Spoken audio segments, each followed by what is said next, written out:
This review contains some minor spoilers regarding late chapters of Telltale's The Walking Dead video game.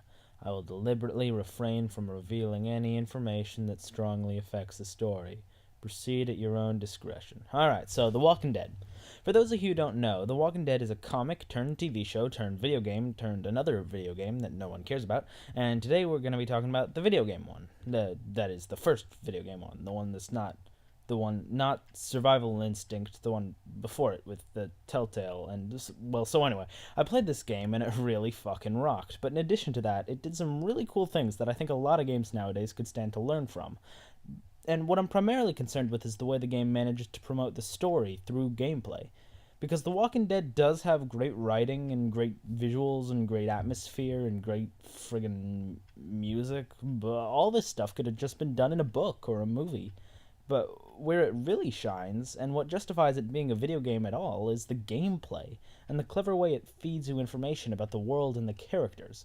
So let's have a look at some examples. Okay, well, alright, so we'll look at some examples. But first I need to tell you a little bit about how the game works for those of you who haven't played the game. And to those of you who haven't played the game, what the fuck are you doing? Play the game! Okay, well, so anyway, The Walking Dead is about zombies, and about a world where almost everybody is a zombie, and it's really cool and psychological, you see. Because The Walking Dead is what we in the industry call a character-driven narrative.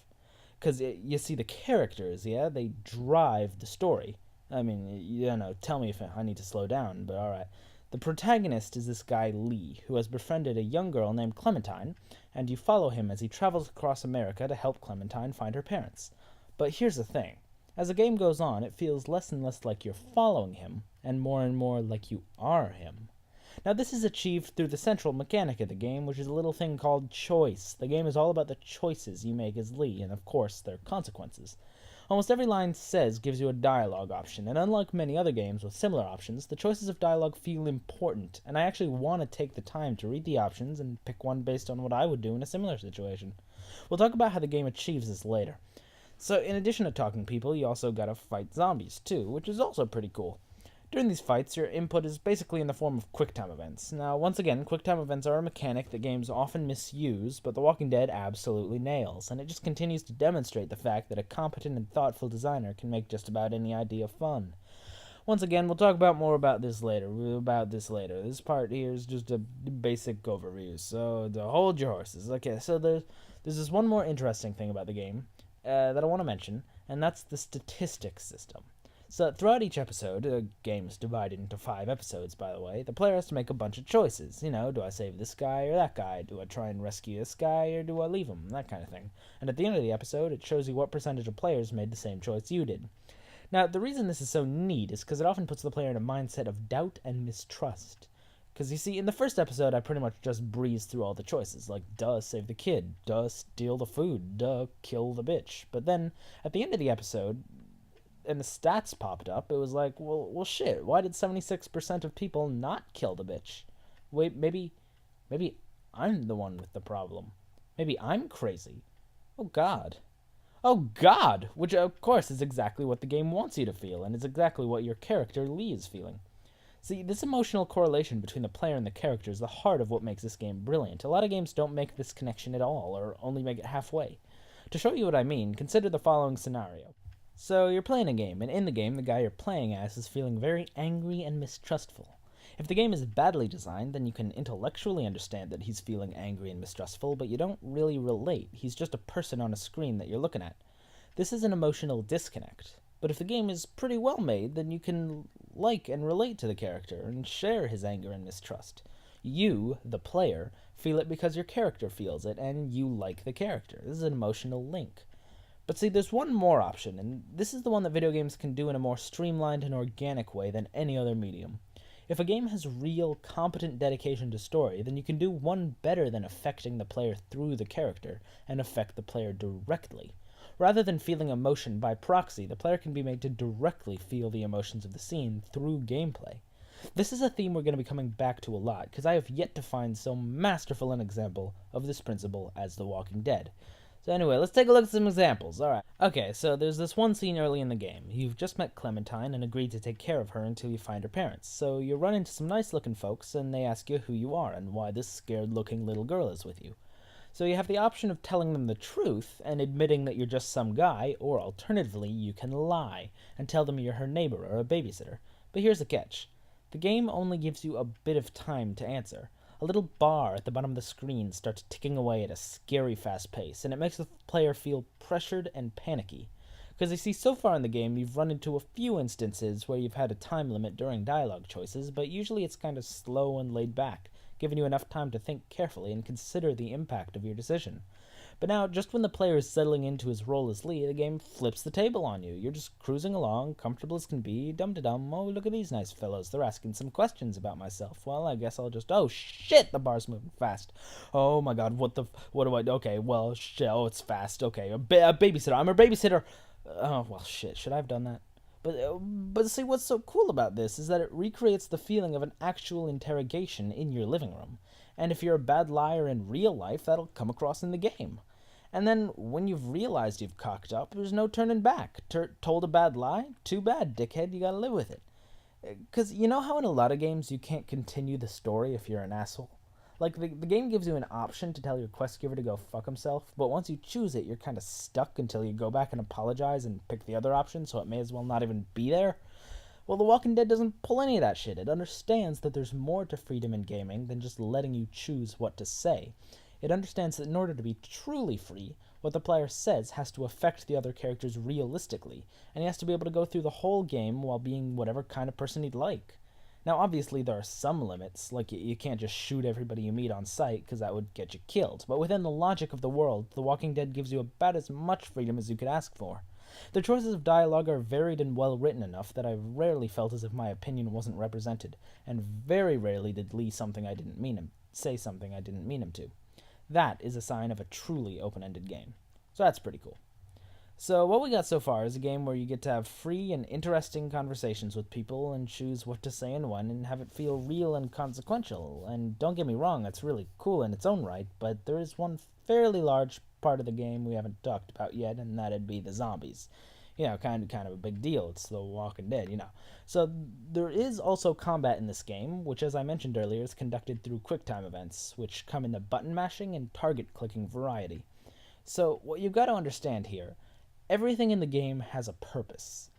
I think a lot of what people hate about QuickTime events in most games is that they're just cheap tricks used to make the player feel like they're engaging in the action when they're really just watching a cutscene while simultaneously playing a game of Simon Says. And a lot of the time that's true. When have you ever thought to yourself while playing Call of Duty, the last time I stabbed a Nazi, it asked me to press X, but now it's asking me to press Y. I wonder what the significance of that is. No, you never think that, because there is no significance. They just switch up the buttons every now and again to create the illusion that what you're doing takes skill. Now, one thing that really indicates to me that Telltale actually put some thought into the design of the QuickTime events is that during the button mashing sequences, it's always the same button, Q. Yeah, okay, there's a little bit of E thrown in there every now and again, but for the most part, it's always the same button, Q. And the reason I like this is that it makes it very clear what the point is and what the point is not. Like, going back to the Call of Duty stabbing example, imagine the thought that went behind deciding what button to have the player press. I mean, you might as well just throw darts at a wall, and that's never a good sign in game design. So Telltale sees this, and they think, well, let's think about this from a gameplay perspective. Why are QuickTime events in this game at all, and what can we do to help elevate their purpose? And to answer these questions, here's the thing you've got to understand about QuickTime events. They're gripping. Assuming the game is well made and the action is good and all that, what a QuickTime event can do very well is keep you on the edge of your seat. While games can't actually emulate the physical stress and effort that goes into fighting for your life against the Horde, QuickTime events are about as close as they can get. Having to complete a simple, repetitive task, such as pushing a button, and knowing that if you don't push yourself to the limit that you're going to die, really nicely creates an atmosphere of excitement and tension. I mean, I think we've all been there, even when playing bad games. You're mashing that button, willing your thumb to move faster, gritting your teeth, and twisting your controller in an attempt to get a better angle. I mean, when you think about it, isn't it kind of cool that a game can put you in that state of mind? I mean, that's why I don't buy it when people write QuickTime events off as worthless, and why I'm glad to see that Telltale agrees with me.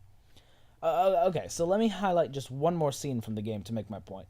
This is a scene that takes place in episode 4, and I think it really well unifies action and atmosphere together, like we've been talking about. So to set the stage, Lee has been wandering around an abandoned town looking for supplies, and he happens to see a mysterious figure looking around. This figure has been observed leaping from rooftop to rooftop and scaling the sides of buildings, Assassin's Creed style. So he goes to check out the scene. You see the figure duck behind a newsstand, and you start to creep up real slow, like a wrench raised above your head. You're ready to pounce at any moment, and then bam, the figure pops up behind you out of nowhere. Alright, so you spin around, and you have a second to process a lot of information. Alright, so first the figure is a girl, which for plot reasons I won't go into right now, you weren't expecting. Secondly, she's snatched the wrench out of your hands, and thirdly, she's currently performing a cute little flourish in preparation to swing it right at you. And fourth, there's a little white circle on her forearm, which indicates that you have an opportunity to parry. Now, that's a lot of stuff to think about, so the first time I played through the game, I did not have the presence of mind to click it. So I just sat there staring like a moron, whereupon she gave me a good whack upside the head. Now, as Lee topples to the ground, the camera shifts. Before, we were looking from an over-the-shoulder perspective. Now, we move to first person. So as I sat up, dazed, my attacker bore down on me, drawing a weapon that looked like a cross between a hatchet and an ice-climbing tool, which she obviously made herself. She's ready to strike you the killing blow when Clementine intervenes, pleading with her to let you go, which she does. Okay, so there's a lot to chew on here, so much so that I don't really know where to start, actually. But first of all, think about how you, the player, feel at that moment, as you miss your chance and get knocked to the ground. You clearly had an opportunity to overcome her, but you couldn't take it. You were too slow or too inattentive or whatever, but you weren't able to do it. So as you're kicking yourself for that, she pins you, rendering you utterly helpless, and you get a good long look at her for the first time. The girl, well, she's named Molly, by the way, is blonde, with a slim build, and also looking in her 20s. Now, how does that make you feel?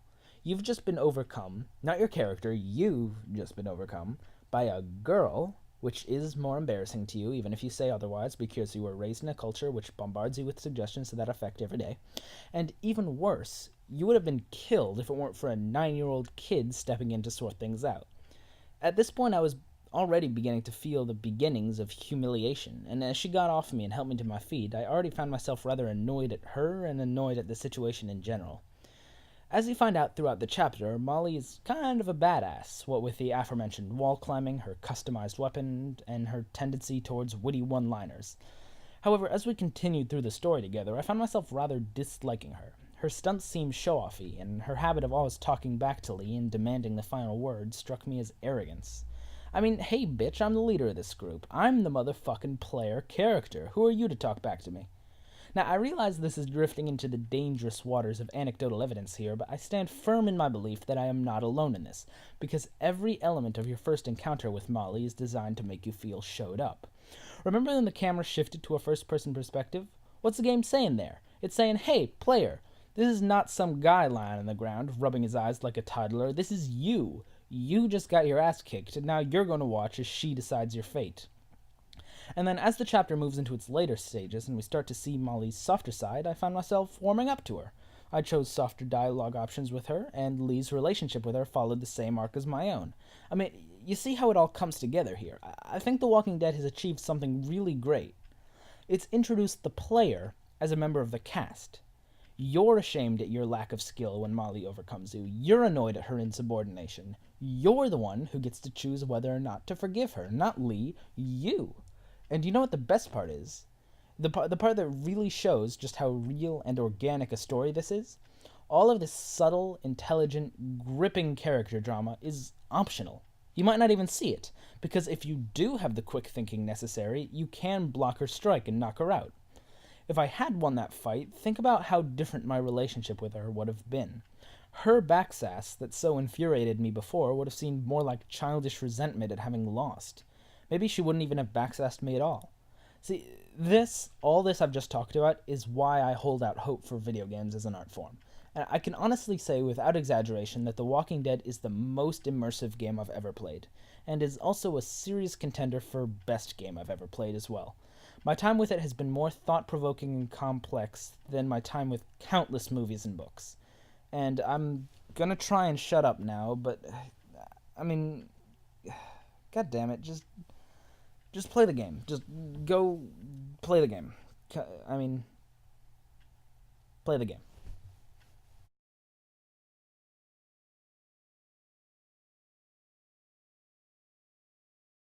So you're playing a game, and in the game, fuck.